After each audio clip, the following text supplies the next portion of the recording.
Voilà. Donc, comme ça, on pourra faire un replay normalement. On va voir ça.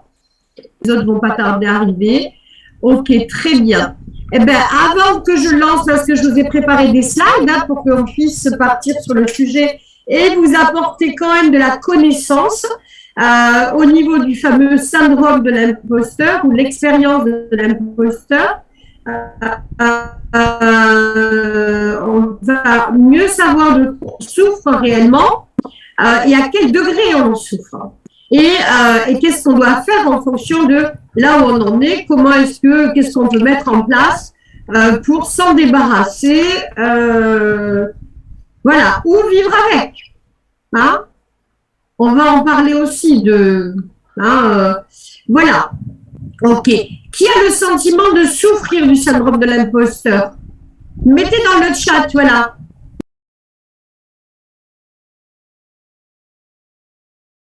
L'autre, tu as le sentiment, oui. Qui a, voilà, clairement, Margot, quand vous vivez le syndrome de l'imposteur, est-ce que vous avez l'impression qu'il vous a empêché de réaliser des grandes choses, que vous auriez pu avoir plus de... faites attention à vos micros, hein. Fermez bien vos micros et on les allumera quand ce sera le moment. Est-ce que, marquez dans le chat, est-ce que ça, sur une échelle de 0 à 10, on va dire ça vous a gâché la vie ou pas? Est-ce que ça vous a empêché de réaliser les choses? Vous voyez ce que je veux dire? Est-ce que j'aimerais pas être claire? Alors? Oui, 7, d'accord. Ce syndrome provoque des peurs inconscientes et empêche de se mettre en avant. Oui. Ah oui, Fatima se dégage la vie à 8. Ok. Oui, donc c'est pas... Oui, quand ça commence à arriver à ça. Ouais. Donc, on va découvrir si c'est un vrai syndrome de l'imposteur ou une vraie... je vais mettre ça entre gros guillemets, pathologie. On ne parle pas de pathologie parce que ce n'est pas une maladie, le syndrome de l'imposteur. Hein. Donc, on ne va pas parler de ça. Mais est-ce que c'est quelque chose qui est vraiment ancré ou est-ce que c'est quelque chose qui est normal, comme le trac de l'acteur, hein, juste avant de la mise en scène? Voilà. 9, du coup, je procrastine pour éviter l'action. Eh oui. Oui, ça, je connais bien. Je connais bien parce que moi aussi, j'en ai un énorme, du syndrome de l'imposteur. Parfait. Bon, ben, on va démarrer. Je vais vous présenter, donc après, je vais partager mon écran. Alors, vous m'entendez bien au moins, hein, tout est OK, hein, parce que je parle et tant que vous ne m'entendez pas. Hein. Si, vous m'entendez. Je dis des bêtises. Hein, voilà. Alors, tchoc, voilà. Je partage et vous me dites quand est-ce que ça partage.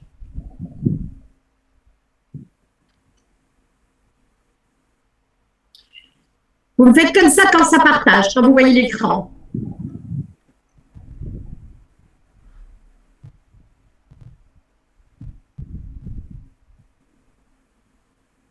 Ah, go, super. Super. Bon, je regarde la dernière discussion. Très bon son, merci. Voilà, super. Après, je ne peux plus regarder Si je regarde le chat, j'avance plus. Allez, on démarre. OK. Alors, là, je vais vous présenter donc le syndrome de l'imposteur. On va parler de ça parce que... Pourquoi ce choix de sujet? Parce que c'est un sujet, en fait, qui touche bon nombre de professionnels de l'accompagnement, de thérapeutes, de coachs, hein, alors qu'on aide les autres à construire leur vie avec du cadre, avec des outils où on peut les accompagner. Mais il est très rare qu'un chirurgien s'opère lui-même, qu'un dentiste se refasse les dents. Non, on peut s'enlever une épine, mais on ne peut pas s'opérer de l'appendicite ou d'autres choses comme ça ou s'extraire une dent. C'est pas possible. Donc, bien souvent, on est les plus mal lotis parce qu'on est accompagné pendant les périodes où on se forme et puis ensuite, on fait avec les aléas de la vie. Hein, parce que la vie, c'est pas ce long fleuve tranquille qu'on nous a fait voir quand on était petit. C'est plus compliqué que ça. Donc, du coup, on doit faire avec. ok? Et pour nous, professionnels de l'accompagnement, c'est pareil. Alors, on a, nous, créé un programme qui s'appelle le catalyseur de prospérité pour une vie riche et pleine de sens et pour les bibites que vous entendez sur les gens qui arrivent. Hein. Les retardataires. Les fameux retardataires. Voilà. Et donc, on a ce programme qui est un programme d'accompagnement où on accompagne les coachs, les thérapeutes, les gens qui donnent, bon, les consultants aussi, de manière à ce qu'ils puissent développer leur activité sur le web, gagner, parce que c'est essentiellement sur le web, alors ça n'empêche pas d'avoir une partie cabinet, hein, on a des clients qui font les deux, mais le développement de l'activité sur le web vous permet en fait d'être dans ce qu'on appelle une francophonie mondiale, donc de rayonner dans le monde entier où les gens parlent français si c'est votre langue. Si vous parlez 2 langues, ben vous pouvez travailler en 2 langues, peut-être travailler 3 langues. Enfin voilà. Je connais une personne qui travaille en 3 langues, effectivement, en anglais, en espagnol et en français. Donc du coup, elle accompagne, elle a une clientèle aux 4 coins du monde. Hein. Donc voilà. Donc, cette partie un peu simplifiée du syndrome de l'imposteur, voilà, c'est quelque chose qui est dans notre programme d'accompagnement parce que une grosse partie du succès, c'est ce qu'on appelle le mindset, votre état d'esprit. Et le syndrome de l'imposteur, c'est un truc qui est là pour vous saboter. Ça vous pourrit la vie, ça vous sabote. Hein? Donc, on va aller à sa rencontre pour mieux le comprendre. Le syndrome de l'imposteur, c'est un jeu de masques. Hein? On essaie de camoufler, de dissimuler qui l'on croit être et qui on pense qu'on ne devrait pas être, à la limite, parce qu'on estime que c'est pas, on n'est pas la bonne personne, mais les autres ne le savent pas. Donc, c'est vraiment, on avance et on croit qu'on avance masqué, que les autres ne nous voient pas. Ça, c'est intéressant de penser que les autres ne nous voient pas. Alors, avant qu'on démarre, une petite phrase mignonne, le crayon le plus court du monde vaut mieux que la mémoire la plus longue du monde. Pensez à prendre des notes. Hein? Pensez à prendre des notes. Donc, j'espère que vous avez un crayon aussi, enfin voilà, une feuille de papier et un verre d'eau. Alors, je vous présente mon verre d'eau. C'est pas du vin blanc. Mais si je ne mets pas de l'eau dans un si joli verre, je ne bois pas. Donc, il n'y a que comme ça où j'ai le plaisir de boire de l'eau. Voilà. OK. Si vous êtes prête, on va démarrer. Hop là. Repartons en arrière. Le syndrome de l'imposteur, on appelle ça aussi le syndrome de l'autodidacte.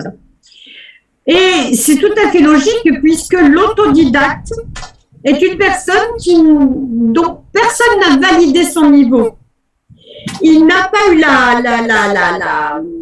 l'appréciation de personnes reconnues comme les enseignants de haut niveau. Il n'a pas obtenu les diplômes, il n'a pas tout ça qui atteste qu'effectivement les niveaux sont atteints. Donc, il est toujours dans le doute parce que personne ne lui a jamais dit, vraiment, personne que lui pouvait reconnaître, eh bien, qu'il était au bon niveau. Alors que vous avez aujourd'hui des autodidactes qui dépassent largement. Alors, évidemment, ils connaissent rien en maths, mais ils connaissent des choses bien plus utiles pour leur vie et pour ce qu'ils en font. Hein, parce que les maths, c'est pas leur truc. OK? Donc, on appelle ça aussi le syndrome de l'autodidacte. C'est un doute maladif chez les personnes qui en sont victimes. Elles vivent ça pratiquement comme une maladie. Donc, ce sont des doutes qui vont s'installer, qui vont inciter à nier tout ce qui est la propriété de notre propre accomplissement. C'est jamais grâce à nous. Que ce soit professionnel ou personnel, hein, on va voir dans tous les domaines de vie, c'est pareil. Hein. Quand on souffre du syndrome ou de l'expérience de l'imposteur, du syndrome de l'imposteur, eh bien, on a tendance à rejeter systématiquement le mérite qui est lié à la qualité de notre travail, à nos résultats, à notre succès. On va le rejeter et on va dire que c'est grâce à la chance. c'est grâce au travail acharné, c'est grâce à nos relations, parce que des gens nous aiment bien, parce qu'on leur est sympathique, parce que ceci, ou même des fois, ça m'est même arrivé, je m'étais faite bien allumée, mais ça n'avait pas servi, hein, où j'avais le syndrome de l'imposteur et j'avais été sélectionnée, pas par pur hasard en plus, mais pour moi c'était par pur hasard, par le responsable de la filière des managers commerciaux à Subdeco pour intervenir auprès donc des deuxièmes années Subdeco. Je suis l'autodidacte. Hein. Si on m'avait demandé de m'asseoir dans un petit coin de la classe pour assister aux cours, j'aurais déjà été ravie. Et c'est moi qui allais me retrouver à leur parler de PNL, à leur parler de mindset et à en faire des hommes et des femmes battantes. Voilà. Et donc, et j'étais persuadée que c'était coup de bol. Et je suis passée, parce que les jeunes à Subdeco vous notent, hein, et je suis passée dès mon premier cours, je suis passée devant le responsable de la filière. C'est-à-dire que j'ai eu la note la plus haute de tous les enseignants. Mais c'est parce que les jeunes, ils étaient séduits, j'avais 35 ans, je pétais le feu et tout. Et donc, oui, mais c'est parce qu'ils me trouvent sympathique et tout. Et lui, le responsable de la filière, Bruno Camus, m'avait recadré sévèrement en me disant, mais vous les prenez pour qui, les imbéciles? Et ben oui, c'était pas des idiots quand même. Mais de là, pour pouvoir voilà, il fallait que je les trouve idiots, il fallait qu'ils... Non, mais ça pouvait pas être grâce à moi. Et je suis toujours aussi surprise, 40 ans après. Hein. Enfin, j'exagère un peu, mais 30 ans après. Je suis toujours aussi surprise de ces résultats. Donc voilà, hein, on ne peut pas se l'attribuer. C'est toujours dû à autre chose, une circonstance exceptionnelle qui nous a été favorable. Et c'est comme ça. Donc, les personnes qui sont malheureusement dans le... Activez le micro s'il veut bien, bon courage. Qui c'est qui a pu accéder au message?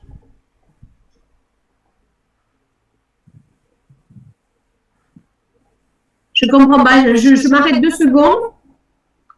Odile qui dit « Notre hôte n'a plus accès au message en raison de la présentation. Activez les micros s'il veut bien, bon courage. » Je ne vois pas ce que ça veut dire. Hein. Bon, je ne vois pas ce que ça veut dire. Ok, très bien, allez, on reprend. Les personnes qui doutent, elles doutent effectivement en permanence, et c'est là où je vous disais les fameux masses, et puis elles croient qu'elles dupent les autres, hein, leurs collègues, leurs amis, leurs supérieurs, voilà, leurs associés même. Et elles vivent évidemment ces personnes en craignant d'être démasquées d'un moment à l'autre. Ça peut être très, très, très handicapant, ça peut aller très, très loin. Moi, je me rappelle que, et d'ailleurs, ça a interrompu ma carrière donc de consultante et de formatrice qui avait duré beaucoup d'années. Et ça l'a interrompu parce que j'avais trop de succès. J'étais demandée par les grandes écoles d'enseignement supérieur, alors que qui j'étais. Donc, on m'avait demandé d'intervenir aussi auprès des MBA, préparation MBA. Donc les 3e cycles, qui j'étais moi. Mais ce que je faisais, je veux dire, les décoiffés. Ce que je faisais leur faisait un effet. Et j'avais été, je me rappelle, j'avais dû participer à une soutenance. Et c'était la grosse boîte Péchinet emballage. Péchinet. Et Péchinet avait créé un département emballage. Et donc, c'était un vieux monsieur qui était là. Il ressemblait à Onassis, un peu, c'est un personnage assez impressionnant. Et moi, j'étais là pour la soutenance. En plus, qu'est-ce que je faisais à la soutenance? J'allais noter les étudiants. Moi, les noter. C'était un truc de dingue que je vivais. Ça me paraissait tellement bizarre. Et donc, quand j'arrive, ce monsieur arrive de Péchinet. Madame Ponce, parce que à cette époque-là, j'avais encore le nom de mon ex-mari. Madame Ponce, il me dit « Ravi de vous connaître ». Je ne sais plus quel étudiant il avait qui était en stage chez lui. Il me dit, oui, à chaque fois que je lui dis, tu vois, c'est bien ta façon de penser. Tu vois, c'est bien ta réaction là. Et il disait, c'est grâce à Madame Ponce. Il me dit, je n'avais qu'une hâte, c'était vous rencontrer. Alors moi, je cherchais derrière moi s'il parlait à quelqu'un d'autre. C'était bizarre le truc. Hein. Et il m'a donné sa carte. C'était énorme. C'était vraiment la porte d'entrée à Péchinet. Je veux dire, pour un consultant, c'était énorme. Je l'ai jamais appelé. C'était trop, j'avais trop peur. trop peur qu'il me démasque. C'était sûr qu'il allait me démasquer, vous voyez? Donc, oui, on peut rater des opportunités.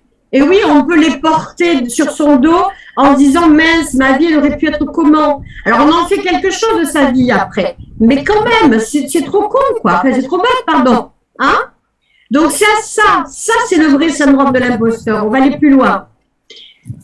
Ça, c'est le vrai. Il y a entre 62 et 70% de la population qui l'a déjà expérimenté au moins une fois. Et c'est pareil pour les hommes comme pour les femmes. C'est pas plus les femmes, c'est pas plus les hommes.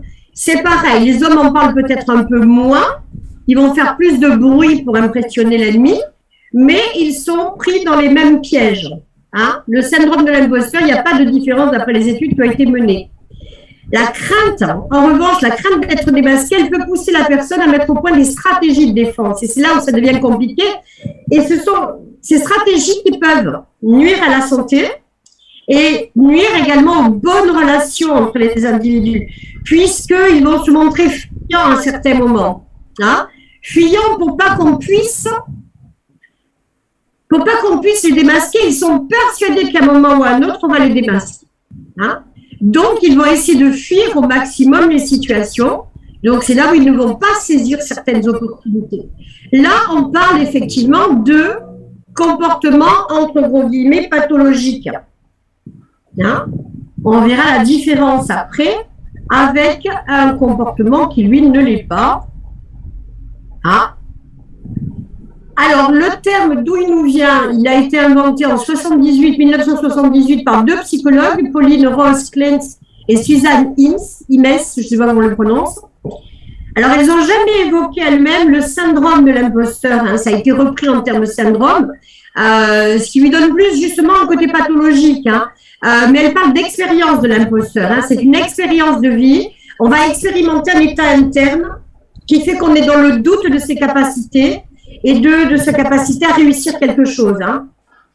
Donc, c'est pas une maladie, c'est un mécanisme psychologique. Donc, ça se répare. Il y a des réglages à faire. Hein. Ça peut prendre du temps. Après, on va voir si on les fait ou pas. Alors, ça peut concerner le domaine professionnel, ça peut concerner le domaine familial, les amis, les loisirs, l'apparence physique. Vous avez des personnes qui vont passer sur le billard en permanence, qui ne sont jamais belles. Elles doutent en permanence. On est face à la même problématique.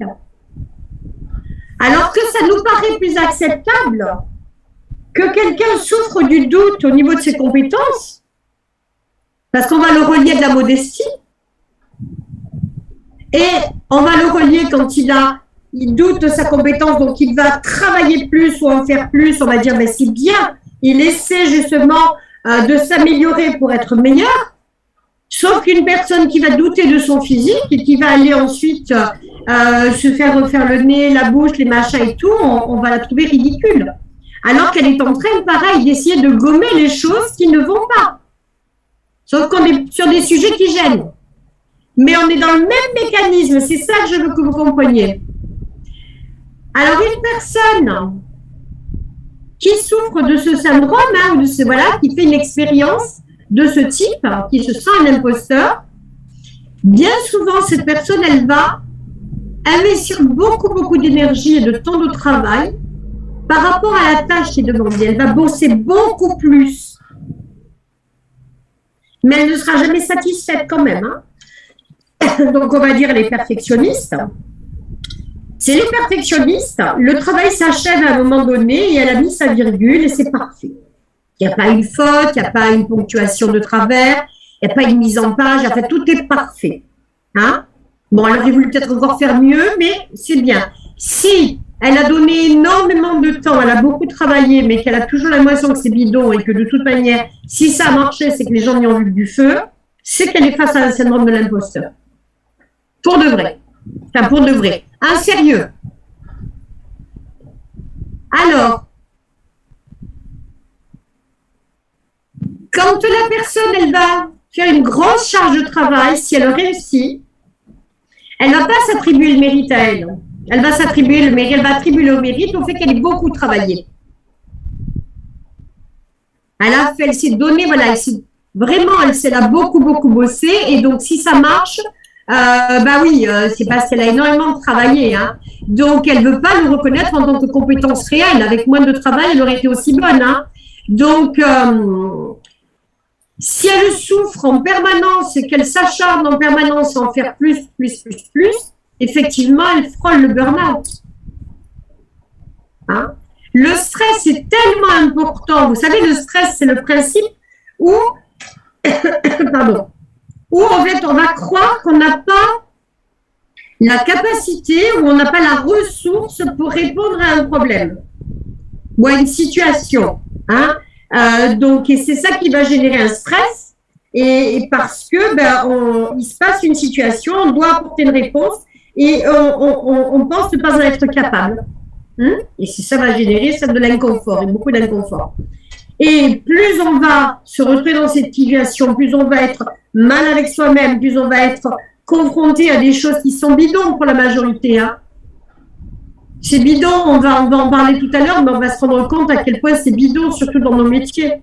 Le syndrome de l'imposteur, il ne devrait pas exister dans nos métiers. On ne devrait pas... Non. C'est normal, la partie que je considère comme normale du syndrome de l'imposteur, et ce n'est pas le syndrome de l'imposteur, c'est quand je fais quelque chose de nouveau, je ne l'ai pas encore expérimenté ou pas beaucoup encore, donc j'ai peur. Oui, je ne suis pas sûre, j'ai des doutes. Est-ce que je vais être à la hauteur? Est-ce que je vais bien faire? Est-ce que le client est vraiment satisfait? Il dit qu'il est content, mais est-ce qu'il l'est vraiment? Voilà. Une fois, deux fois, trois fois, et puis après, si ça roule, c'est que c'est bon. Et on continue à progresser, mais on a confiance en nous et dans notre travail. Hein. Et on peut également se préparer à l'échec. On va préparer même l'échec. En fait, on va se désinvestir pour éviter de se faire démasquer. On va se enlever le micro. On va se désinvestir et on va volontairement freiner. Et ça va nous éviter la confrontation. Vous avez même des personnes qui vont s'invalider pour ça. Moi, je me rappelle le mari d'une amie qui avait des postes très, très importants à la communauté européenne. Il avait des postes il avait des grandes écoles, hein, mais il n'avait pas construit une vraie confiance en lui, une vraie estime de lui. Je parle de ça il y a des années, hein, mais il était plus âgé que moi déjà. Et à un moment donné, on lui avait confié un poste très important à la communauté européenne. Il n'a rien trouvé de mieux que de se faire opérer de la hanche 15 jours avant sa prise de poste. Voilà. Donc, évidemment, il ne pouvait pas prendre le poste avec une opération de la hanche. Il s'est débrouillé, quoi. Alors, il a eu par la suite un poste, mais qui était une voie de garage, qui était déjà un placard avant même de démarrer une carrière. Donc, il s'est débrouillé pour ça. Et c'est trop bête, hein, franchement. Et voilà. Donc, on va volontairement, ce sont des stratégies qu'on va mettre pour éviter la confrontation. Alors, avec les félicitations des collègues, hein, voilà. Donc, mais ça ne nous fait pas du bien. Ou bien au contraire. Alors, comment on va savoir maintenant si on souffre de ce fameux syndrome de l'imposteur? Alors, je vous ai préparé un petit test. Mais d'abord, la réaction normale face au succès, c'est la fierté, la satisfaction personnelle, l'efficacité, la compétence, et on s'attribue ça, et c'est mérité. Hein, on ne se prend pas pour un surhomme ou une surfemme, hein, mais on sait qu'on a travaillé pour ça, on sait et on est satisfait, on est fier que les autres le reconnaissent et l'apprécient. Et c'est OK. Et bien souvent, on tourne la page après et on passe à autre chose. C'est normal, si j'ai bien travaillé, j'ai bien fait mon taf, c'est normal que ça marche. Si ça ne marche pas, c'est qu'il y a quelque chose que je n'ai pas compris, une information qu'on ne m'a pas donnée, et du coup, j'ai fait une fausse route. J'ai travaillé sur un sujet qui n'était pas le bon.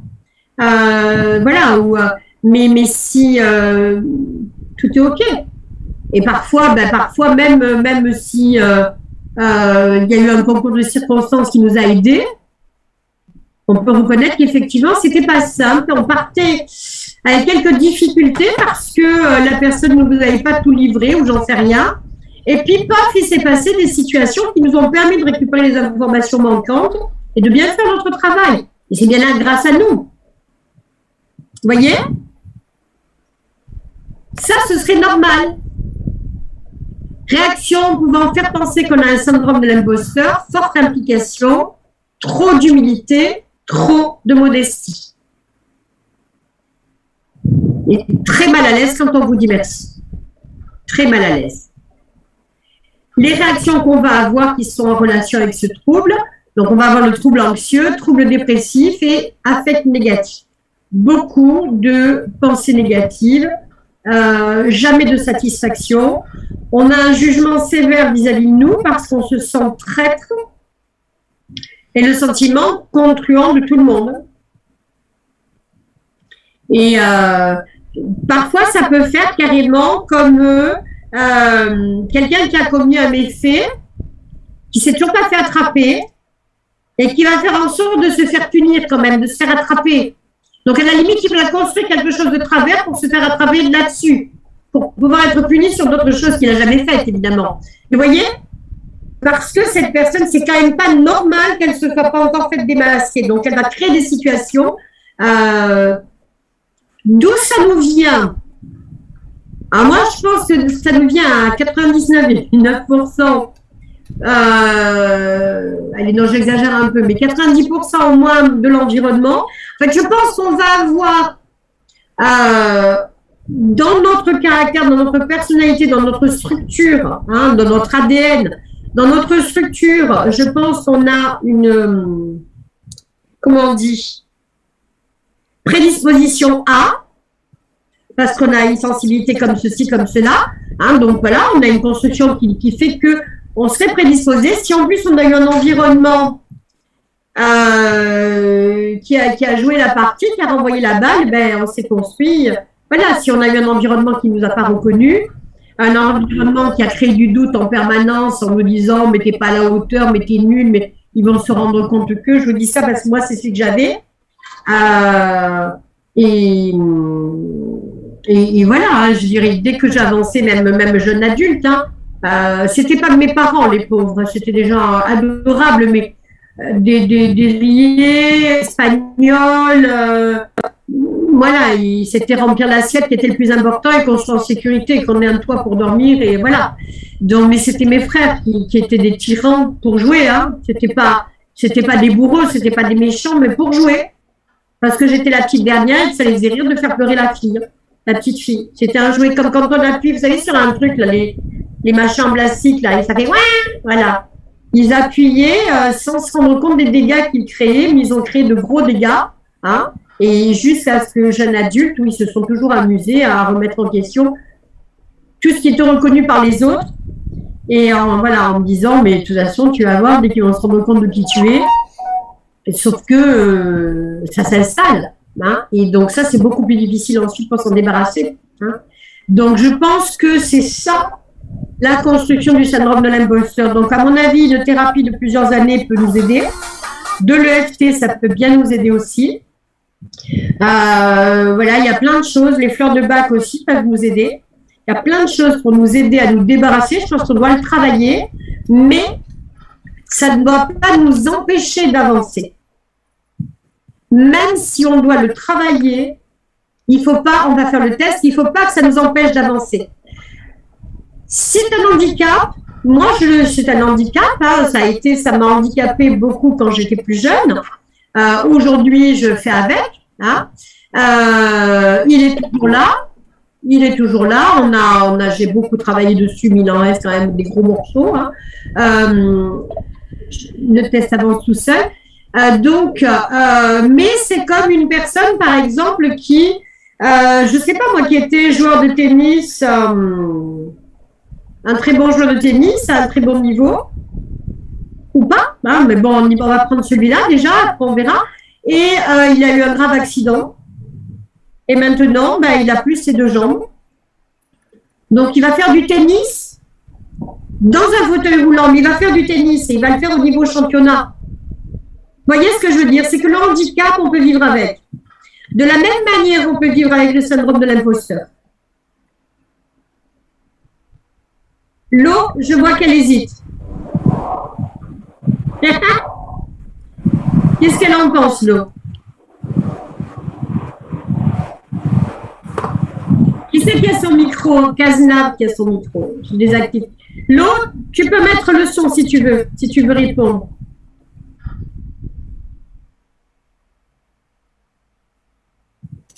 Oui, bonsoir. Oui, bonsoir.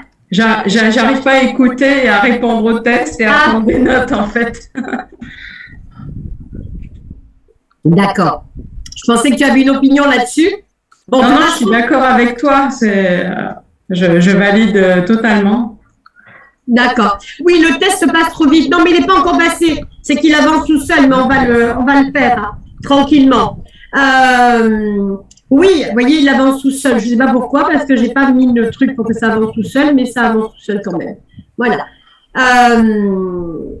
J'insiste vraiment là-dessus. On va le voir après. Mais à mon avis, il y a des choix à faire. Soit on a du temps, beaucoup de temps devant soi et on fait d'abord le ménage et ensuite on avance dans la vie, on place les nouvelles choses. Soit on n'a pas que ça à faire, pas envie de faire que ça non plus. Et du coup, on choisit d'avancer tout en réparant, en bricolant un peu. Et puis un jour, peut-être de faire un gros travail. Mais en attendant, l'idée, c'est de ne pas se laisser bouffer par le handicap. Ne pas se laisser handicaper par ce handicap ou par cette problématique. Vous voyez? On peut la voir, mais ça ne nous empêche pas d'avancer. On va apprendre à le repérer. On va faire ça tout à l'heure. Alors, c'est un petit test. Hein? Alors, vous répondez pour vous sur une feuille de papier, mais également dans le chat si vous voulez. Alors, la première question.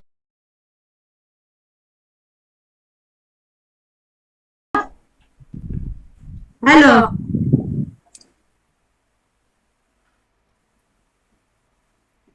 quels sont vos points?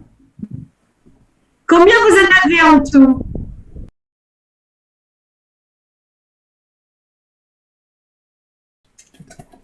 « 12,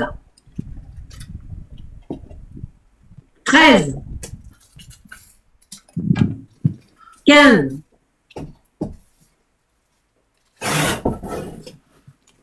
alors, entre 9 et 14 points, il vous arrive occasionnellement de souffrir du syndrome de l'imposteur. C'est sûrement lié à un manque d'expérience. 15, 13.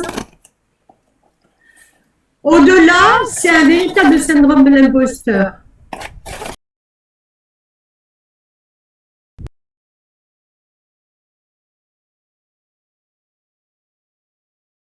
Quel que soit le résultat, ce que vous devez comprendre en fait, c'est que soit vous avez vraiment le syndrome de l'imposteur, comme je vous ai parlé du mien, hein, soit ce que vous avez, c'est un manque d'expérience par rapport à une situation spécifique.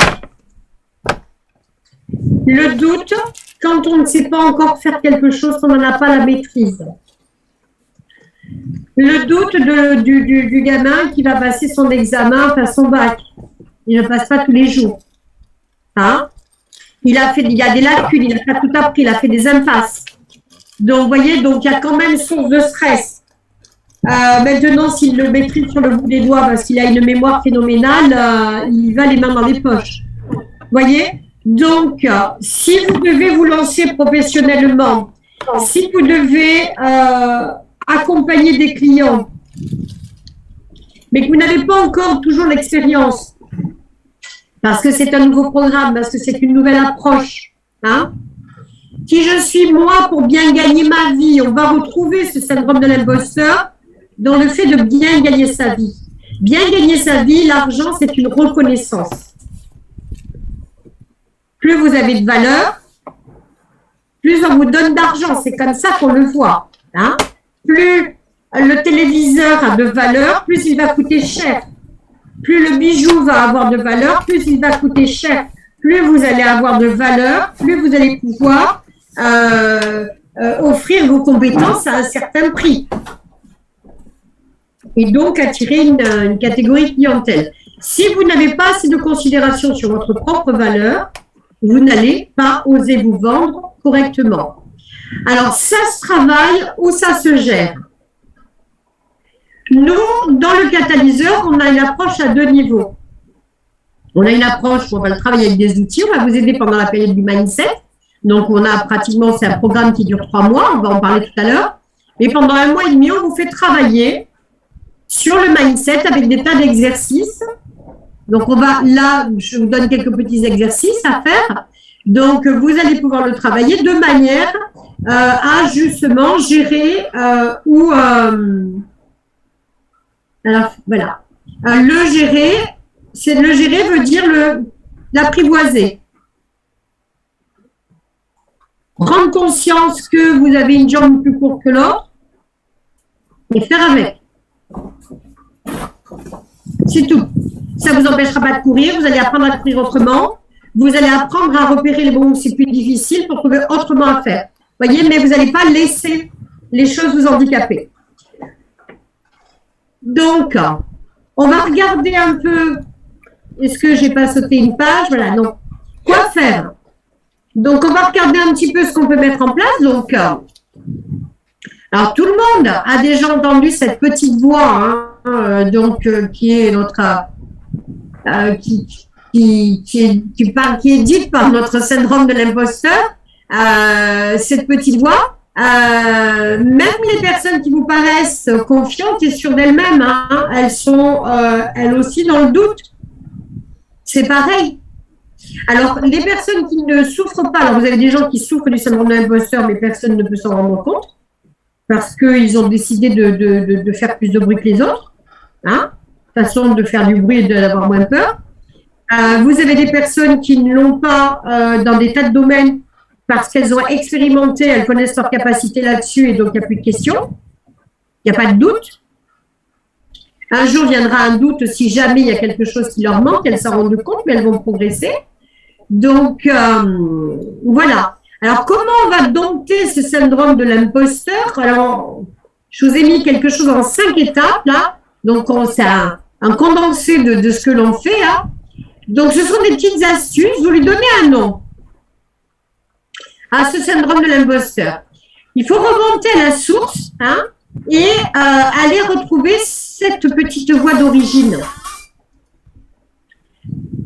Quand vous entendez que vous n'êtes pas à la hauteur, que vous n'y arriverez jamais, que vous ne valez pas ça, que c'est de la chance, que oui, vous avez fait un accompagnement, oui, on a eu le cas de nos clientes qui a fait un accompagnement où elle a vendu un accompagnement à 10 000 euros et elle était incapable de le reproduire.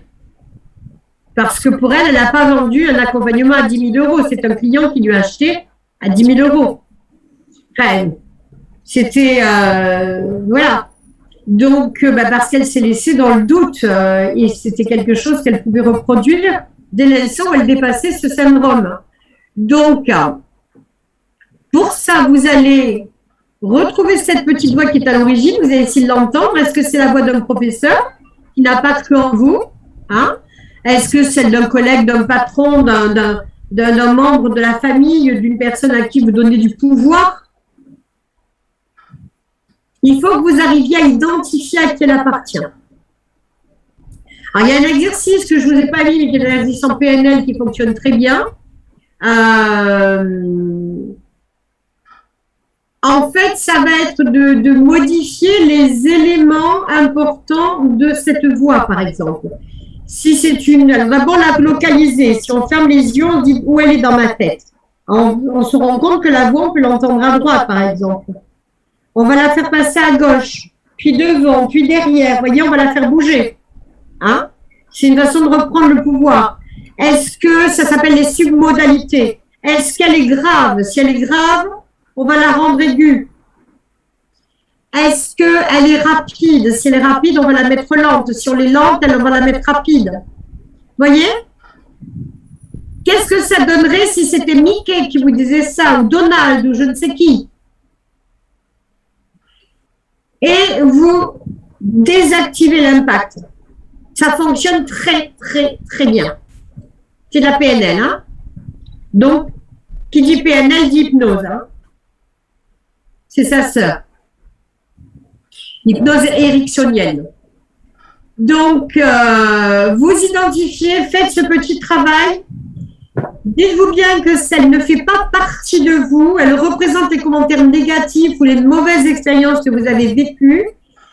C'est rarement, même si on peut lui donner des tas de noms à cette petite voix, c'est rarement dans une mauvaise intention, mais dans une grande maladresse, oui. Hein? Dans une grande maladresse, qu'elle peut s'exprimer à vous. Voilà, la famille, un parent spécifique dans la famille. Donc, c'est un prédateur qui traque vos 5 insécurités. Hein? Il est donc essentiel d'identifier les moments où vous êtes le plus vulnérable. Quand est-ce que cette petite voix, elle va se faire entendre? Est-ce que c'est davantage quand vous êtes fatigué? Moi, c'est classique. Si je suis en surcharge de travail, c'est ce qui va se passer. Si je suis fatiguée. Si je n'ai pas eu assez, je fais partie dans mes valeurs. J'ai besoin d'amusement. Donc, j'ai besoin de récréation. Donc, si je n'ai pas eu assez de récréation, je vais être beaucoup plus vulnérable. Parce que je n'ai pas pu me ressourcer. J'ai donné beaucoup, mais je n'ai pas pu me ressourcer. Donc, je suis plus vulnérable au doute. Donc, quand je repère ça, quand je sais que quand je suis vulnérable, eh bien, cette petite voix va se faire entendre davantage, elle va émettre des doutes. Donc, alors, le pire, c'est si c'est juste avant une présentation importante, hein, donc elle passe à l'attaque. Voilà. Donc, eh bien, on va pouvoir, si on a fait notre exercice, on va chercher à démasquer, hein. Donc, on va le voir après, le démasquer. Mais repérer à quel moment elle se fait entendre et de quoi vous auriez besoin à ce moment-là. De quoi vous auriez besoin. Dans les moments de fatigue aussi, effectivement, quand on est fatigué, on a besoin de quoi? De repos, normalement. Si je sais que je suis fatiguée, il va falloir que je m'organise pour me reposer, pour ne pas laisser un terrain propice à cette petite voix, à ce syndrome. Rappelez-vous l'analogie que je fais avec le handicap physique. Par exemple, moi, j'ai fait une chute en ski il y a longtemps, il y a très longtemps, et je me suis arraché les ligaments croisés du genou gauche. Première fois que j'ai fait du ski de ma vie, je ne l'ai plus jamais refait. Je me suis débrouillée pour m'arracher le ligament croisé. Et évidemment, comme je suis une grande impatiente, je n'ai pas fait la kiné jusqu'au bout. Donc, j'ai toujours ce genou qui reste fragile et fatigué. Donc, si je suis fatiguée, si je suis restée trop longtemps debout, j'ai fait trop de choses, je vais ressentir une douleur à ce genou. Alors, il y a 2 solutions. Soit je prends un Doliprane et je masque ma douleur. Mais comme je suis fatiguée, même plus que fatiguée, parce que quand le genou prend le relais, c'est que je suis bien fatiguée. Hein. C'est que voilà. Et si je masque ça, effectivement, je prépare le terrain. Je prépare le terrain à cette petite voix sournoise. Alors que si je ne veux pas avoir ce mal au genou, si je sais qu'en restant, en ayant fait, je ne sais pas moi, 3 heures le matin, un footing, plus l'après-midi, animer un webinaire, je dis n'importe quoi, et que je sais que ça va me fatiguer, ben je vais aménager des temps de repos pour éviter d'avoir la douleur au genou. C'est pareil pour votre syndrome de l'imposteur. Si vous repérez Lo, elle dit mon énergie n'est pas constante et je n'ai pas confiance dans ma capacité à être au top pour accompagner les autres. La peur d'y aller fait aussi fuir mon énergie. Mais bien sûr, là, il va falloir, donc nous on a dans le programme, on travaille sur des rituels. Il va falloir, Lo, que tu trouves des rituels qui te correspondent, des rituels qui te mettent en énergie. Tu vas trouver ça sur YouTube, il y a des musiques qui te mettent en énergie. Moi, je sais que j'ai des musiques qui me mettent en énergie, mais j'ai aussi des musiques qui me concentrent. Et quand je dois faire un boulot, construire un contenu, un module ou quoi que ce soit, que ça demande beaucoup de concentration, je mets cette musique-là et pof, mon cerveau il s'est habitué et bing, je suis concentrée. Et je bosse. Et quand je sens que je suis pas assez en énergie, par exemple, si admettons je suis fatiguée, que je dois animer un webinaire et que j'ai envie d'être présente et d'en profiter moi aussi, ben, je vais aller chercher de l'énergie, je vais écouter de la musique, je vais écouter des choses et je vais sauter sur place parce que le mouvement du corps fait monter l'énergie. Et on tape dans les mains et on saute. Ça paraît débile, mais ça fonctionne du tonnerre parce que... J'ai avancé mon rendez-vous là, moi. Parce que, hop, voilà, j'ai coupé le son. Pourquoi ça marche? Parce que, imaginez qu'à l'intérieur, vous avez ce qu'on appelle un geek, vous savez, un programmateur derrière son ordinateur. Il nous est dévoué, mon Dieu. Vraiment, il bosse nuit et jour pour nous. Hein, il nous est dévoué, il nous aime. Il veut anticiper tous nos désirs, tous nos besoins, toutes nos demandes. C'est le rêve de sa vie, ça. C'est sa mission. OK? Dès l'instant où vous commencez à sauter sur place, dès l'instant d'abord vous commencez à avoir les épaules qui s'avachissent, le visage qui se courbe, hein, qu'il a bien la tête qui descend, lui, il va observer le non-verbal. Il va dire « Ah, état de fatigue ». J'envoie la sensation qui va avec. En principe, j'ai repéré que quand il y avait la fatigue, il y avait du doute. J'envoie le doute. C'est tout. Et on se sent fatigué, dans le doute et pas bien. Maintenant, on met de la musique, on saute sur place. Lui, il dit, ah, quand il y a de la musique, c'est qu'elle est en joie. J'envoie la joie. Quand elle sautille sur place comme ça, c'est qu'elle est en pleine forme. J'envoie la pleine forme. Et il active des états ressources au lieu de nous activer des états limitants. Il ne fait pas la différence entre ce qui est bien et ce qui n'est pas bien, lui. Il attend que notre non-verbal lui commande quelque chose et il livre. Allez mettre en place des rituels le matin, des rituels avant de recevoir votre client. Mettez en place tout ce que vous pouvez pour monter en énergie. Et acceptez l'idée que quand vous n'avez pas assez d'expérience, vous allez devoir acquérir de l'expérience avant de vous sentir à l'aise. Qui a déjà fait du cheval? Très bien. La première fois où on monte sur le dos d'un cheval, moi j'étais comme ça, hein. Il fallait pas qu'il court, hein. Il fallait même pas qu'il marche. Donc, debout sans bouger, ça allait, hein. Dès qu'il bougeait, aïe, aïe, aïe. Ok? Et un jour, ben voilà, j'ai commencé à marcher, j'ai commencé à trotter, puis un jour j'ai galopé, et voilà. C'est tout. C'est tout, c'est ça. Ça s'acquiert au fur et à mesure. La première fois où j'ai reçu un client en hypnose, le premier client qui a pris rendez-vous pour une séance d'hypnose, j'ai eu peur.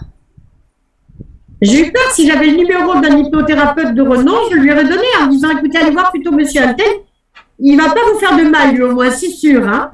Mais non, il avait choisi, je me suis dit, écoute, tu as appris, mais c'était normal que j'ai peur au début, c'était un vrai client en chair et en os. Donc, à qui j'allais faire une séance d'hypnose. Et oui, j'en avais fait pendant la formation d'école, mais c'était des collègues. Voilà. On peut se mettre, Fatima dit qu'elle se met en méditation avec des sons binauraux, c'est super. Vous avez des tas de ressources dans votre panier. Au lieu de regarder la problématique et de dire « Ah, ma vie, elle n'est pas comme je veux. Ah, j'ai le syndrome de l'imposteur. Ah, je ne gagne pas assez d'argent. Ah, ceci, à cela. » Ça ne nous sert à rien d'avoir le nez dans le coffre à problème. Tournez la tête et allez dans le coffre à solution. Et là, vous allez dire « Ah, mais il y a ça. Ah, il y a... Voilà. » Et hop, la vie change. C'est aussi simple que ça, mais ça part d'une décision.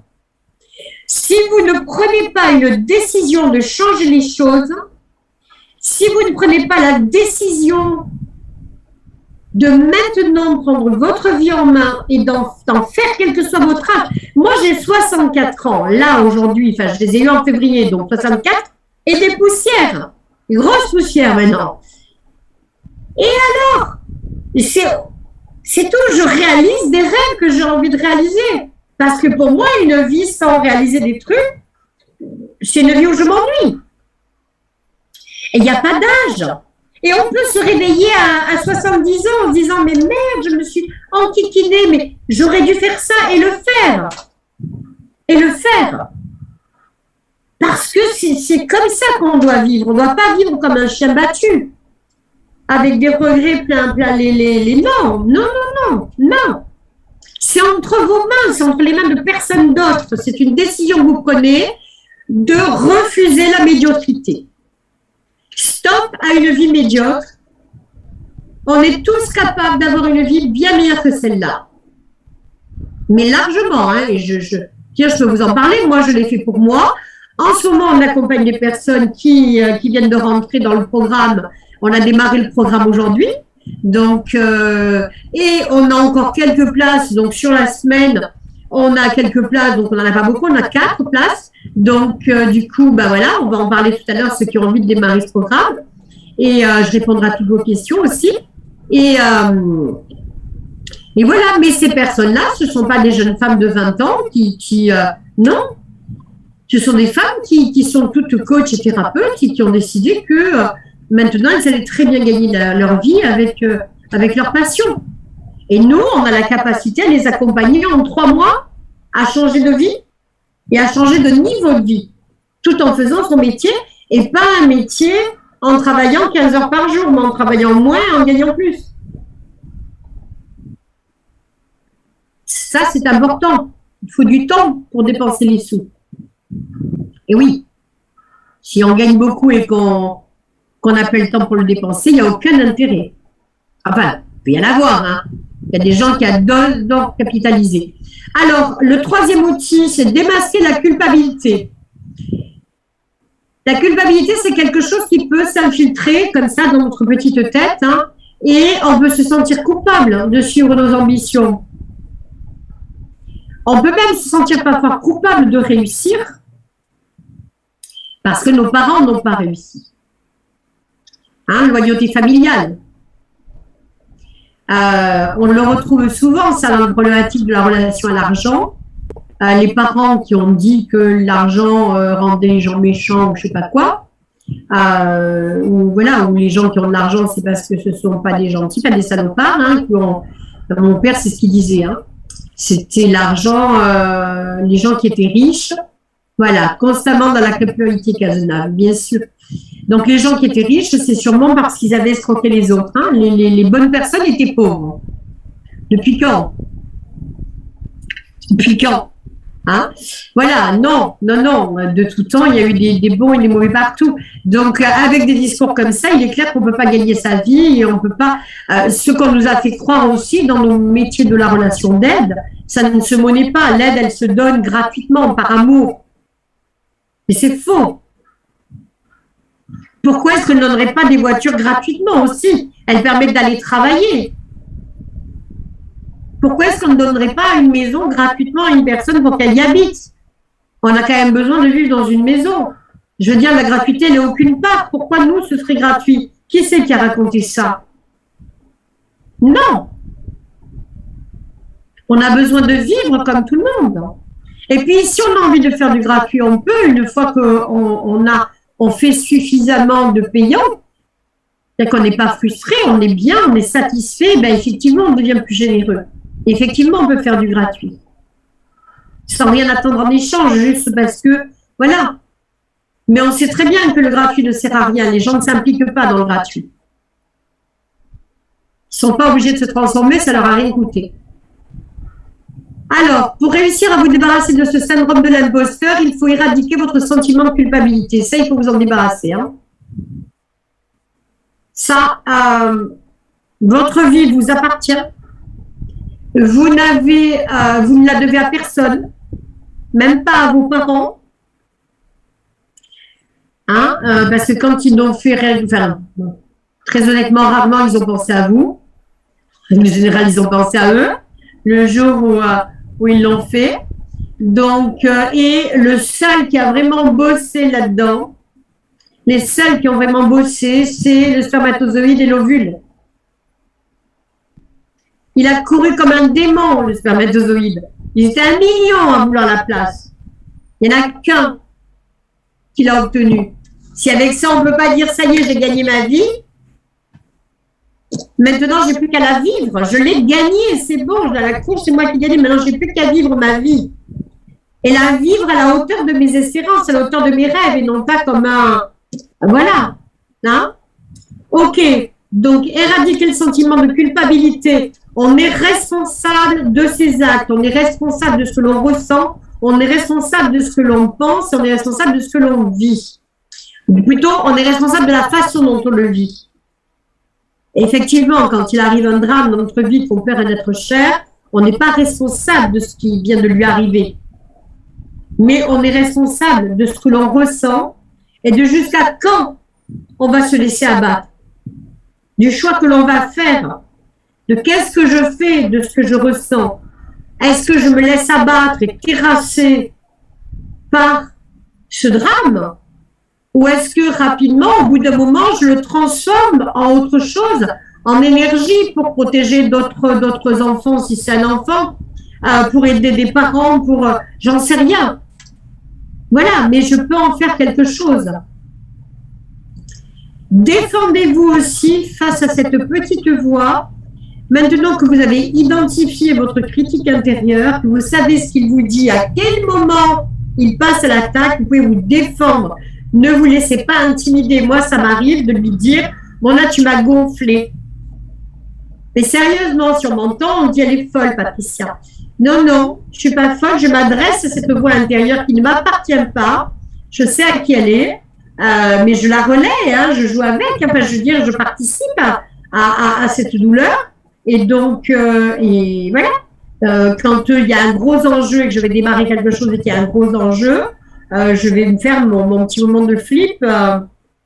Et puis, à un moment donné, je dis stop. Je dis c'est bon, maintenant c'est bon. Voilà. Je saute et c'est tout. Ok. Faites l'exercice suivant. Sur du papier, vous écrivez ce qu'elle dit, cette petite voix. Hein, quand vous allez la repérer. Vous lisez les mots à voix haute. Est-ce que vous diriez ça à une collègue, un collègue, une amie, un ami? En règle générale, non, parce qu'on vous... Ouais, je pense que vous pourriez être poursuivi pour maltraitance, violence psychologique. Si on disait à quelqu'un d'autre un dixième de ce qu'on se dit à soi-même, c'est illégal. On est trop violent. Donc, pourquoi est-ce qu'on laisserait cette petite voix intérieure nous traiter aussi mal? On n'a pas le droit de maltraiter les autres, on n'a pas le droit de mal se traiter soi-même. Donc, apportez-vous le respect, apportez-vous la reconnaissance que vous aimeriez que votre meilleur ami vous apporte. Commencez par vous-même. Rappelez-vous, charité bien ordonnée commence par soi-même. C'est pas le plus gros morceau de pain que je prends pour moi. C'est je me traite bien comme je traite les autres. Je me traite bien comme j'aimerais que les autres me traitent. Mais je commence moi-même par moi-même. Je râle pas après les gens qui me parlent pas gentiment. Je râlerai après. Mais d'abord, c'est vis-à-vis de moi comment je me parle. Comment je m'adresse à moi-même. Donc, recadrer cette petite voix, c'est très, très important. Vous pouvez également, en cinquième, en faire un allié ou une alliée. Elle vous est utile. Si vous parvenez à traduire ce qu'elle vous dit, en réalité, il y a une partie du message qui est importante. Hein? Donc, quand elle vous dit « tu n'y arriveras jamais », par exemple, ce projet, cette mission, ce job, c'est trop exigeant, il faut entendre, il s'agit d'une charge de travail importante, est-ce que tu es bien préparé? Vous savez, c'est comme un parent qui voudrait vous protéger et qui va vouloir vous empêcher de faire quelque chose.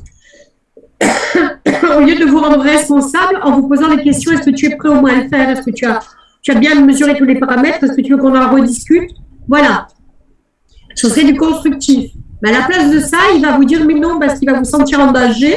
Mais non, ne prends pas la parole, ne prends pas le micro, dis que tu as un malaise, va-t'en au courant, dis que quelqu'un vient de téléphoner, il y a une urgence, invente n'importe quoi, décommande ce client, dis qu'il y a eu une coupure internet, que tu n'as pas pu faire ce coaching. Voilà. Ça, c'est pour vous protéger. Mais en réalité, sa grande angoisse, c'est que vous ne soyez pas prêt. Donc, la question que cette partie-là devrait vous poser, c'est est-ce que tu crois que tu es prêt? Est-ce que tu as tout fait? Et à ce moment-là, ça vaut le coup de prendre une feuille de papier, de vérifier si tout est OK. Si tout est OK, on se dit OK, c'est du stress de démarrage, c'est normal, je l'accepte.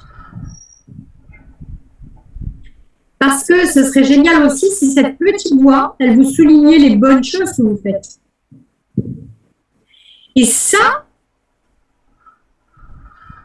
quand vous allez l'entendre la prochaine fois qu'elle va vous dire quelque chose de négatif, arrêtez-vous, vous le notez sur un... Voilà, prenez l'habitude de garder un bloc avec vous, un petit carnet avec un crayon, et vous notez, puis juste en dessous, juste à côté, je suis contente, Christelle. Super. Juste à côté, donc quand vous entendez quelque chose de négatif, vous arrêtez, vous notez juste à côté l'opposé de ce commentaire. Tu n'y arriveras jamais, ce projet est beaucoup trop exigeant. Qu'est-ce qu'on pourrait mettre à la place en positif?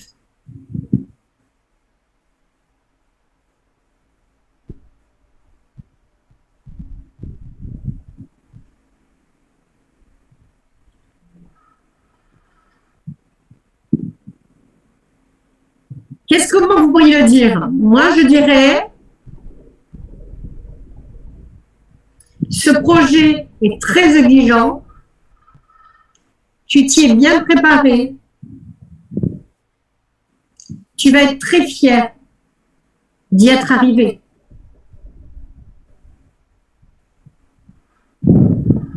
Ouais. Aussi, peut-être que tu prendras plus de temps, mais tu arriveras.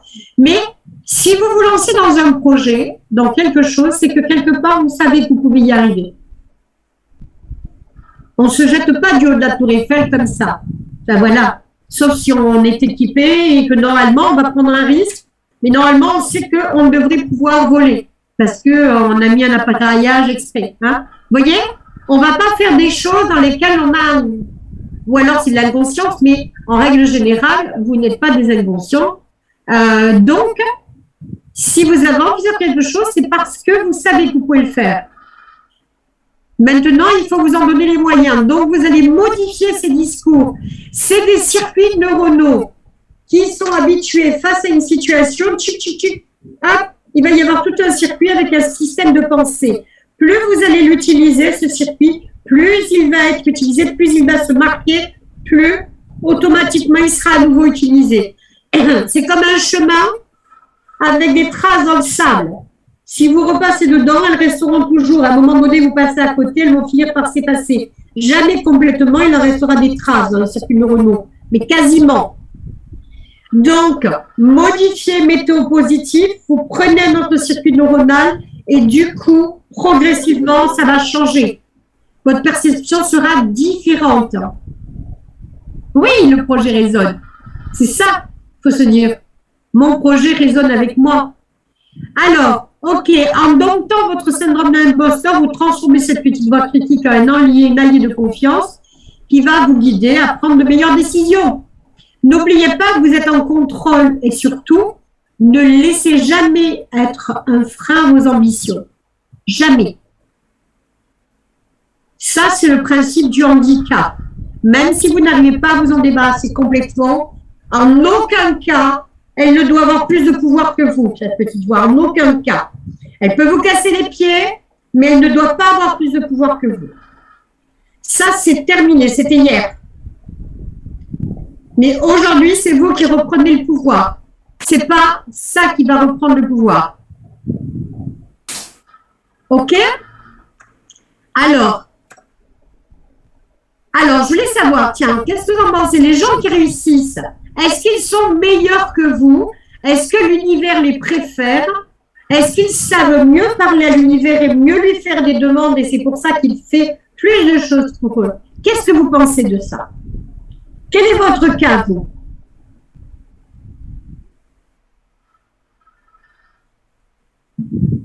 Mettez-moi ça dans le chat.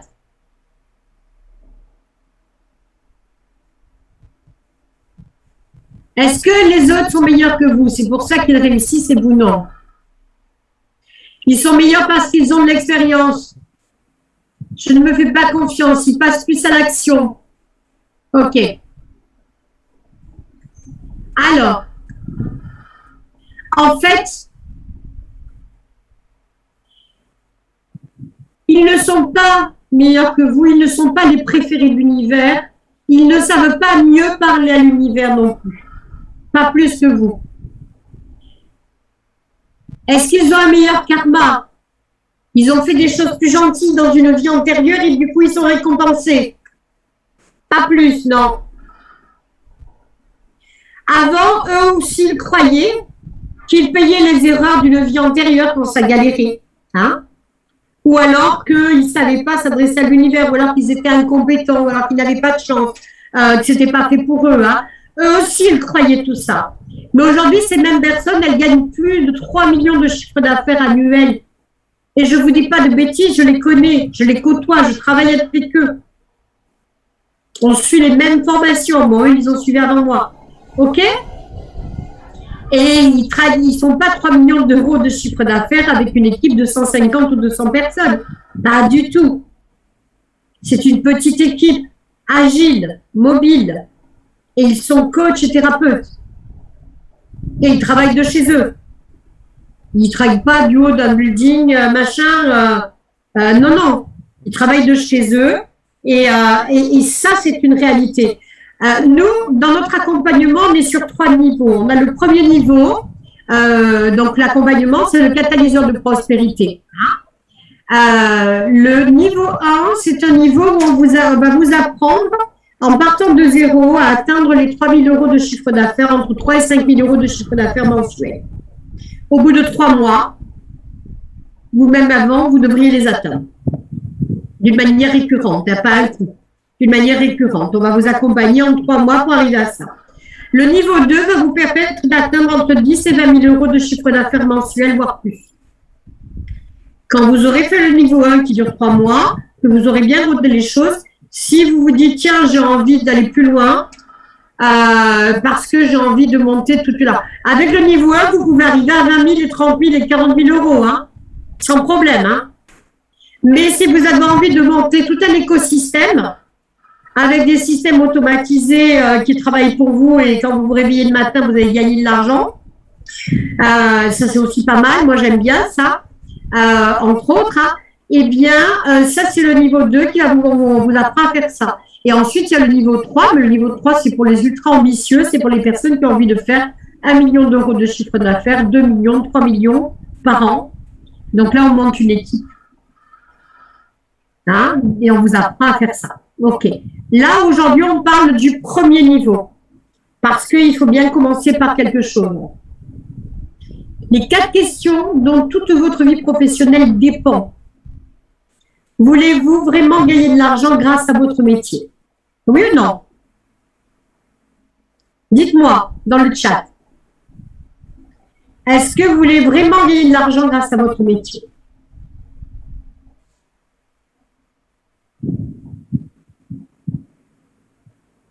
Oui.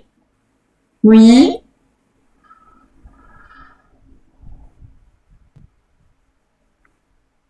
Oui, yes, bien sûr, oui. C'est important que vous ayez cette décision, hein, que ce soit avec votre métier, non pas avec les jeux de hasard, parce que ça, on n'a pas de martingale pour le loto ou je sais pas quoi, on ne connaît pas. Mais on peut vous aider à gagner de l'argent avec votre métier, avec votre passion. Ce que vous faites, c'est une passion, c'est pas un métier classique. pour faire les métiers, pour arriver dans les métiers de l'accompagnement, c'est bien souvent parce qu'on a traversé de nous-mêmes des épreuves et on les a transformées. On a appris et compris des choses et on a envie d'aider les autres à traverser tout ça. Voilà. On veut contribuer, on a besoin de se sentir utile. En fait, il y a 2 niveaux et il faut servir les deux, altruiste et égoïste.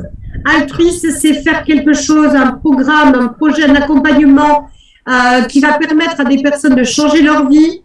Voilà, il va se passer des choses, mais c'est aussi quelque chose qui va nous permettre de changer la nôtre parce qu'on va gagner de l'argent. Voilà, égoïste, altruiste. S'il n'est que altruiste, on ne va pas s'en sortir parce qu'on va être frustré et malheureux. S'il n'est que égoïste, on va attirer que des gens qui vont être, voilà, on ne va pas attirer les bonnes personnes, on n'aura pas de plaisir à les accompagner, on ne va pas évoluer nous-mêmes. Hein. Est-ce que vous vous donnez la permission d'y arriver?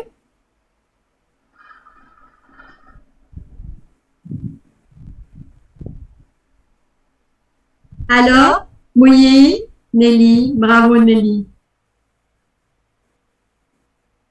Tout le monde se donne la permission d'y arriver? Oui, dit Fatima. Absolument, dit Assia. Oui, à partir d'aujourd'hui, la permission, oui, carrément. Génial, je suis trop contente, je suis trop fière de vous. Alors, je crois qu'il y en a une troisième. Êtes-vous prêt ou prête à faire ce qu'il faut pour y arriver?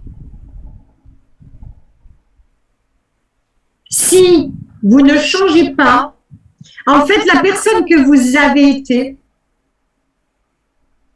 et que vous êtes encore, que vous étiez encore un peu il y a 1 heure, hein, c'est la personne qui vous a conduit aujourd'hui là où vous en êtes. Alors, il y a des tas de choses que vous avez faites et vous avez de la gratitude pour ça et c'est très bien. Et c'est très, très bien la gratitude. Il faut être dans la gratitude de tout ce que vous avez pu réaliser et tout ce que vous réaliserez encore. Mais ces peurs, ces doutes vous ont conduit aujourd'hui là où vous en êtes. Est-ce que vous n'allez pas pouvoir continuer avec la même personne, oui, mais vous allez devoir la faire évoluer, cette personne. C'est pas la même chose. C'est une autre identité que vous allez devoir développer. Nos peurs, c'est le siège de nos émotions. OK? Nos peurs irraisonnées, nos peurs d'un tas de choses qui ne peuvent pas se passer. C'est le siège de nos émotions et le siège de nos émotions, c'est notre enfant. En analyse transactionnelle, pour ceux qui connaissent un peu, c'est notre enfant. Est-ce que, pour ceux qui ont des enfants, de jeunes enfants, la peur d'avoir peur, c'est pareil que si vous confiez en fait les décisions importantes de votre vie à votre gamin de 8 ans. Voilà mon chéri. Maman, elle vient de finir sa formation. Maman, elle a envie de se lancer dans un gros projet. Voilà. Alors oui, il y a des risques. Je peux perdre de l'argent et tout parce que peut-être que je ne vais pas y arriver. Peut-être que je vais y arriver. Enfin bref, mais j'en ai très envie. Est-ce que tu veux bien, mon chéri? Oui, mais est-ce que tu vas m'acheter ma Nintendo? Ah ben non, je ne vais pas te l'acheter par l'instant. Alors non. Alors non, parce que moi, j'ai trop peur de ne pas avoir une Nintendo. Vous voyez? Est-ce que vous allez confier ces décisions importantes à un gamin? Non. Et si vous écoutez votre part de doute, vous écoutez un gamin, un enfant à l'intérieur de vous qui a peur de tout, qui a peur de son ombre. Donc, stop. C'est pas possible. Hein? Où vous en serez? Alors, c'est pas en 2021, mais en 2022, si vous n'avez rien fait en 2021.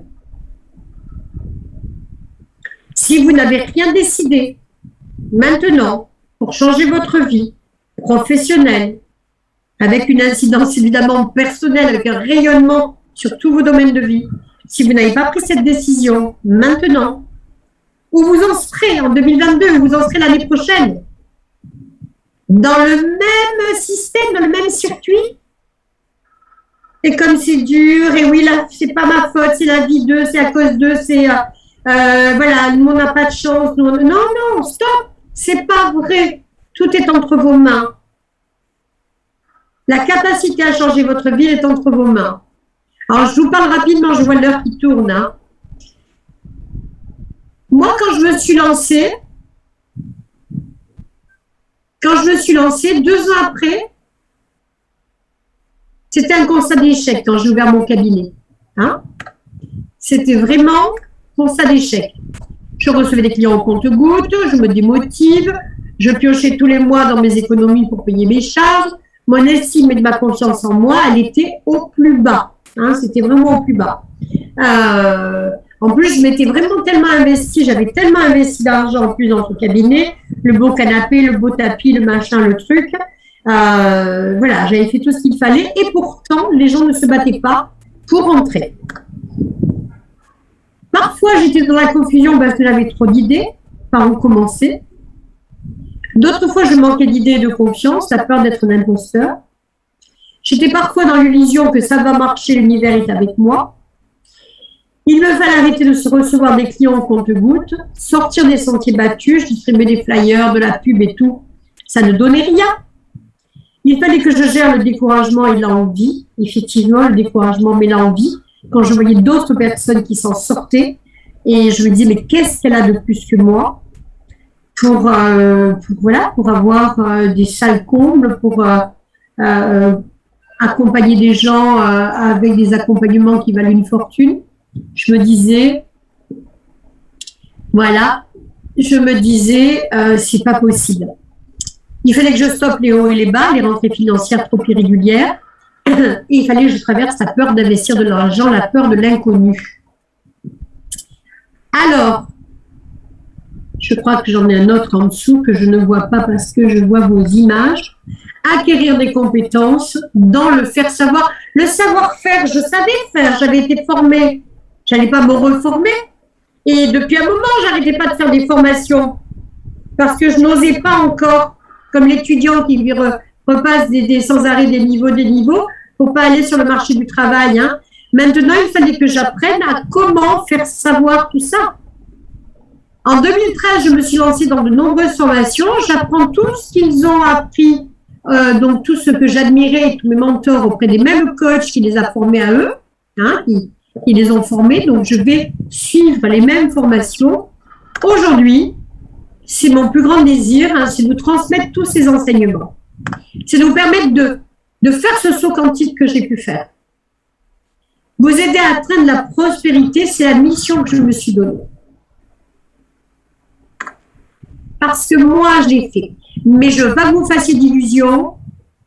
Ce n'est pas une baguette magique. Il y a du boulot. Vous allez devoir agir. On ne claque pas des doigts. Hein.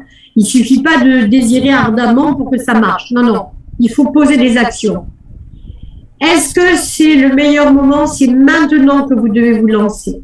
Si vous aspirez à vous construire une vie où vous allez gagner de l'argent en faisant le métier de vos rêves, vous allez pouvoir vous former, vous allez pouvoir continuer, mais à un autre niveau, eh bien, c'est maintenant parce que la France, c'est le début. Les États-Unis, il y a encore de la place. Il n'y a pas de grand monde, même si vous avez l'impression qu'il y a du monde, il n'y a pas de grand monde. C'est un monde parallèle, le web. Il est énorme. Moi, j'ai des clients en Chine, en Guadeloupe, j'en ai partout. J'en ai partout, en Espagne, au Canada, que je n'aurais jamais en cabinet. Ils ne viendraient pas du Canada, les gens, pour une séance, hein, franchement, ou deux. Votre marché, il est illimité, c'est ce qu'on appelle la francophonie mondiale. Comment vous devez faire? D'abord, un désir profond de le faire. Puis, vous devez décider de le faire. Et vous devez apprendre à le faire. Et ensuite, vous devez le faire. Il n'y a pas 36 manières. Imaginez quelques instants. Là, je vais vous demander de fermer vos yeux. Ne vous endormez pas, je sais qu'il est tard. Et voilà, Fatima, étudiante jusqu'à la retraite. Fermez vos yeux. OK? Allez-y. Essayez de vous imaginer comment serait votre vie si de plus en plus de clients se manifestent de manière quasiment spontanée, peut-être même des partenaires. Votre chiffre d'affaires augmente continuellement, regardez. Tous les mois, vous avez encore plus de chiffre d'affaires, plus de chiffre d'affaires, que tout vous semble facile, malgré les difficultés passagères. Vous ressentez la joie intense que cela vous procure d'être pleinement qui vous êtes et en faisant ce que vous aimez faire. Ressentez ce bonheur d'une vie à la hauteur de cette vie que vous méritez. Facile, confortable, agréable. Vous êtes dans l'abondance, entre autres financière, bien méritée. Et vous avez plus de temps à consacrer à vos proches et à vous-même que vous n'en avez jamais eu. Regardez ces plages de temps devant vous. Comment serait votre vie? Où habiteriez-vous? Quel cadeau vous feriez à ce que vous aimez? Comment vous passeriez vos prochaines vacances? Peut-être celle de Noël, un chalet, un sapin énorme, rempli de cadeaux.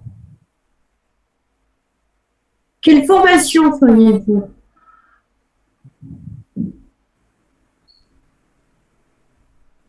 Quelle différence y aurait-il avec la vie que vous avez aujourd'hui? Même si vous êtes reconnaissant et reconnaissante de ce que vous avez, ça n'empêche pas. Quelle différence y aurait? Partagez vos réponses dans le chat.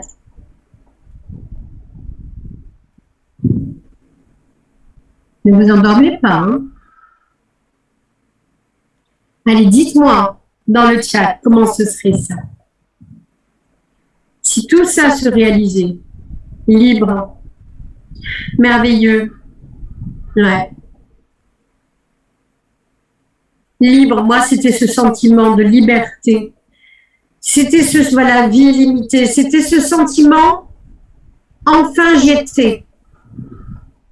Enfin, j'arrêtais de ramer pour arriver à cette plage de sable fin sur laquelle j'allais pouvoir maintenant m'exprimer. Voyez, une vie limitée, une vie libre, une vie abondante, un aigle royal, de l'épanouissement. C'est exactement ça. C'est exactement ça. Et ça, c'est la vie qu'on devrait tous avoir et c'est la vie qu'on peut avoir. Alors, il y a des personnes dans le monde entier qui attendent que vous partagiez avec elles les compétences que vous avez acquises, votre savoir, votre expérience de vie, un défi que vous avez peut-être relevé. Hein. On a une personne qui est rentrée dans le programme qui va nous faire un truc de folie, qui a traversé et dépassé 2 cancers et qui monte son programme d'accompagnement pour les personnes, notamment les femmes atteintes du cancer du sein. Et comment on gère toute sa vie pendant cette période qui nous sollicite autant. Et elle va construire un produit qui va être d'enfer et qu'elle ne va pas vendre 10 €, qu'elle va vendre 3 000 à 4 000 €. Et moi, j'aurais été la première, quand j'ai eu le cancer du sein, à lâcher son produit. Parce que c'est un tel merdier à gérer, ce machin. Donc, on a besoin. Voyez? Donc, et jamais elle aurait pensé, elle a commencé ce matin, hein. Jamais elle aurait pensé qu'elle allait en faire, et puis là, elle est toute excitée comme une puce. Il faut qu'on la freine. En lui disant, mais non, tu n'as pas fini la formation, tu ne peux pas te lancer tout de suite. Tu as encore quelques mois, 3 mois. Voilà. Hein? Donc, c'est ça, cette formation. Des résultats que vous avez obtenus, comme elle, qui a traversé tout ça et ça n'a pas été simple. Des méthodes, certaines personnes ont créé des méthodes. On crée tous des méthodes quand on traverse quelque chose. Vous en avez qui ont vraiment créé des trucs, bon, avec le petit sigle et tout, c'est à moi. Et si vous ne savez pas encore ce que vous allez offrir au monde, eh bien, moi, je vais vous aider à le découvrir, comme on a fait pour cette personne. Hein. Donc, voilà. Eh bien, ça fait partie du job et ça fait partie de ce qu'on a à faire dans le programme où on va travailler à la découverte de ce qui va faire votre excellence. Et sachez que ces personnes qui, dans le monde entier, elles attendent que vous partagiez, elles sont bien décidées à payer pour que vous les aidiez. Et il est temps de vous positionner dans ce marché énorme qui ne cesse de grandir. Qui est prête à le faire ou qui est prêt, parce que je vous connais le garçon. Vous ne posez pas la question de combien ça coûte, et de toute façon, je ne vous le dirai pas. Juste, aujourd'hui, qui a envie, qui se dit, waouh, si c'est possible pour moi, je suis prête. J'ai vraiment envie. C'est des gens qui sont sur les starting blocks, qui se disent, waouh. Qui se sent en waouh comme ça?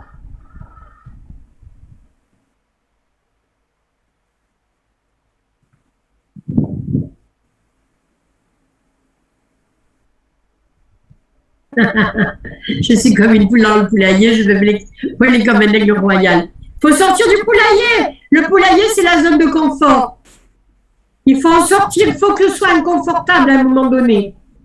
Si c'est pas inconfortable à un moment donné, c'est que vous bossez pas, quoi. C'est que vous bossez pas. Oui, voilà, mais oubliez les peurs. Juste, Cazenave, juste, j'ai envie d'y arriver. J'ai envie d'y arriver, c'est tout. Les peurs, on les entend pas, on n'écoute plus cette partie-là. Étant donné que vous allez mettre en place ce qu'il faut pour y arriver, les peurs sont éliminées. Quand vous prenez votre voiture le matin ou l'après-midi quand vous voulez, vous allez tout faire, mettre la ceinture, regarder vos rétros, tout faire pour que ça se passe bien. C'est tout. Et bien là, c'est pareil. Donc, il n'y a pas de peur à avoir. Vous allez tout faire pour que ça se passe bien. Et nous, on a tous les outils.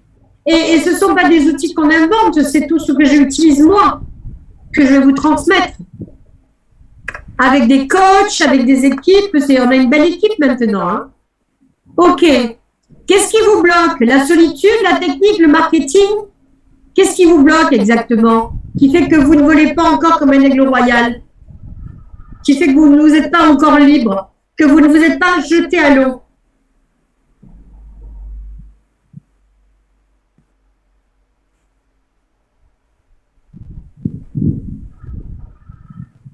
Les doutes, un peu les trois. C'est souvent les trois, mais c'est souvent la solitude. La technique, le marketing, c'est très facile. Vous n'allez pas devenir des marketeurs hors pair, vous allez devenir des bons marketeurs de votre business. Hein, c'est voilà, un point émotionnel sans le travail, ça. La technique, malgré toutes les formations achetées, oui, mais la technique, nous, on vous livre beaucoup de choses. D'abord, on vous l'apprend, mais on vous livre énormément de choses qui sont toutes prêtes, que vous n'avez plus qu'à copier-coller. Hein, et changer les couleurs pour vous l'approprier. Le marketing qu'on vous enseigne, ce sont les choses qui vous sont nécessaires et on vous apprend à mettre en place. Nous, on fonctionne avec tous les systèmes automatisés. Donc, c'est faire une fois et ne pas le refaire tous les jours. Vous voyez, après, les systèmes, ils tournent tout seuls. La pire des choses, c'est la solitude. Tout seul à devoir se motiver.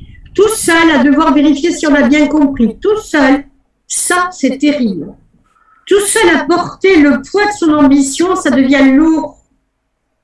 Quand on a personne qui pense comme nous et qui veut faire comme nous.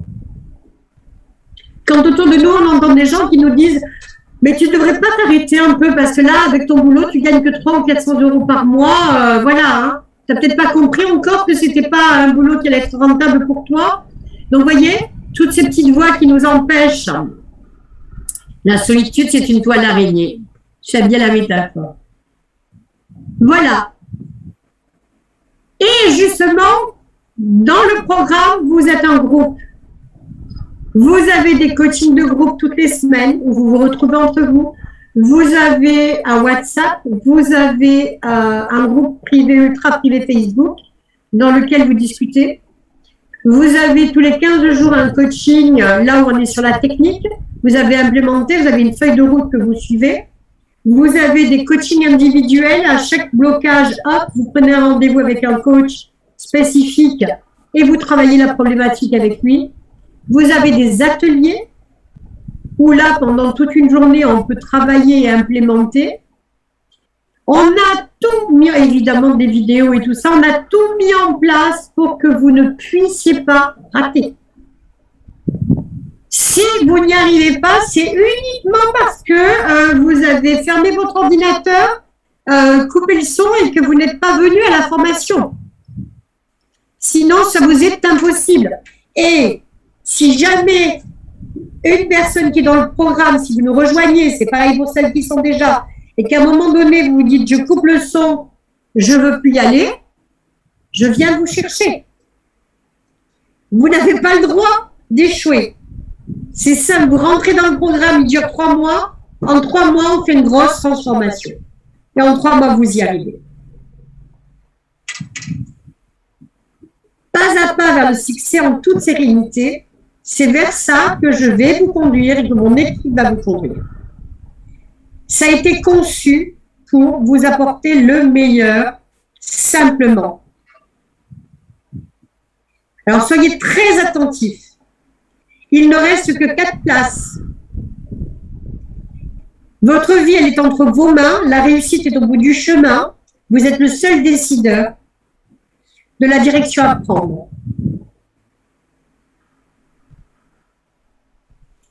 Voilà. Mais aujourd'hui, même si vous voulez,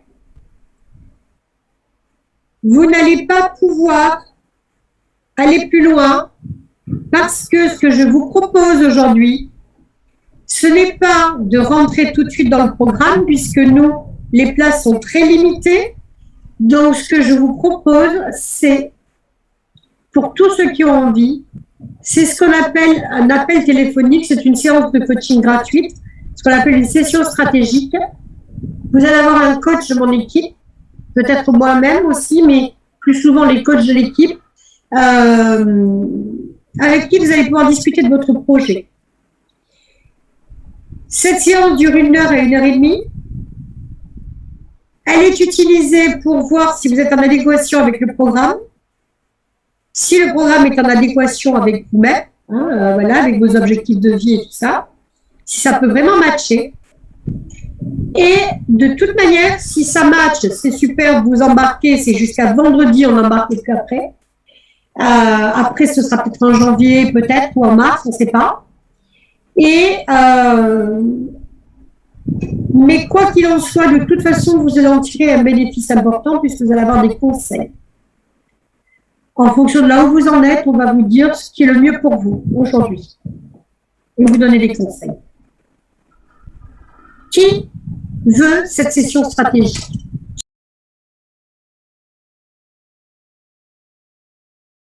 Qui a envie d'aller plus loin? Alors, dépêchez-vous. Donc, l'idéal, ce serait de prendre tout de suite, là, d'aller tout de suite prendre vos rendez-vous. Si vous avez envie d'en savoir plus, si vous avez envie d'avoir des conseils, si vous vous sentez excité par ce qui a été dit là et par les réalisations des autres personnes dont je vous ai parlé, et vous dites, mais moi, je voudrais aussi pour moi, prenez ce rendez-vous. Il n'y a pas de truc caché. C'est vraiment du coaching, on va discuter. Ensuite, on va vous expliquer comment nous, on peut vous accompagner ou pas. Je veux dire, voilà, tout simplement. Bon, très bien. Donc, tout le monde a récupéré son lien parce que, voilà, on va se dire au revoir. C'est bon pour tout le monde? Merci beaucoup, Patricia. Avec plaisir, c'était un véritable plaisir pour moi d'apporter tout ça. Donc, si vous devez en retirer quelque chose en dehors du fait que je meurs d'envie de vous accompagner à toutes, mais c'est ne vous laissez plus trahir par vous-même. Voilà, mais c'est une décision, c'est pas plus que ça. Je décide d'être le maître à bord, c'est moi le boss. Donc, toutes les voix, tous les trucs qui m'appartiennent ou m'appartiennent pas, je m'en débarrasse, je ne les écoute pas, voilà. Mais c'est moi le maître à bord. Et à un moment donné, en n'étant pas entendues, elles vont s'estomper. Il y a des tas de choses qui ne nous appartiennent pas dans ces discours, qui sont des parents, qui sont des enseignants. On arrête de se faire pourrir la vie. On arrête. C'est fini. À partir de maintenant, prenez une autre orientation. Une vie qui vous éclate, elle est à vous. Donc, vous avez le devoir d'en faire quelque chose. OK? De se comparer aux autres. Ça ne sert à rien. En plus, ça ne sert vraiment à rien parce que toi et les autres, ça fait 2. Que tu ne pourras jamais être à leur place parce que la place, elle est prise par eux. Et qu'il y a une place magnifique, c'est la tienne. Et elle t'est dédiée, c'est la tienne. Qu'est-ce que tu vas faire de ça? Qu'est-ce que tu en fais de ce cadeau de la vie? Qu'est-ce que tu en fais? Voilà, c'est tout. C'est contre l'adversité, envers et contre tout, et on se relève et on avance. Et puis si la route elle n'est pas bonne, on en prend une autre. Et si les gens qui sont dans notre vie ne nous conviennent pas, on en change. Et c'est tout simple. Hein? La vie, c'est une aventure permanente qui se remet en question. Elle est en mouvement permanent, la vie. Donc, il ne faut pas essayer de la figer, ça ne sert à rien. OK? Oui. Merci beaucoup. C'est belle nuit. Bye bye. Super bon moment, merci. Je vous en prie. À plus.